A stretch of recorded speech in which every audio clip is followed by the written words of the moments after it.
us are probably sick of the thoughts of another interest rate hike that may or may not be coming in April. But what is also going on is that the price of everything is going up, which is what the interest rate hikes are for, because they're trying to stop and curb inflation.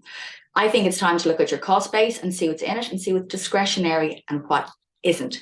I'm Hilary O'Dwyer, founder of Titian Consulting, your virtual CFO.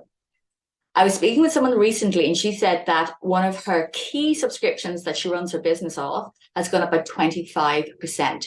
And the only reason she knew was because she was checking her costs and seeing what was going out the bank. She was horrified to see that it had gone up so much and that she hadn't been notified, and she checked the terms and conditions, and the business was perfectly entitled to do that to her. But I think what this made her wonder was, what else is she paying for that she doesn't need or that she doesn't realize she's paying for?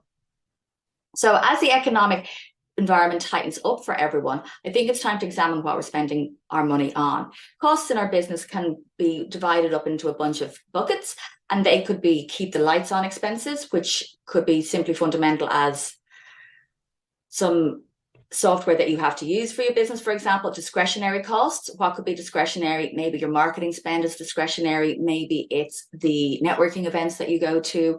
Fixed costs. That could be rent, something that you're locked into and cannot get out of. That is just a cost that's going to happen regardless. And sales costs or acquisition costs, the cost that the money you spend to actually drive the sales in your business. So business owners can be quite restricted in what they view as things that they must have and don't necessarily need to have. And people can be in quite a fixed mindset about what they want to do.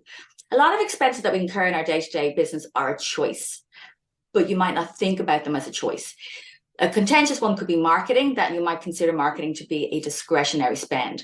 I've worked in big businesses when the red pen comes out and belts are being tightened and the marketing budget is the first thing to be slashed. However, as a small business owner, you might consider that this is an investment in your future sales funnel and that is vital to keep switched on.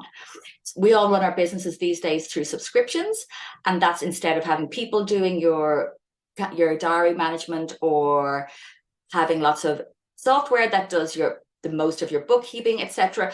But I'm sure there's other things in there that you don't really need, or you could certainly put a pause on for 6 months and see how you go without them.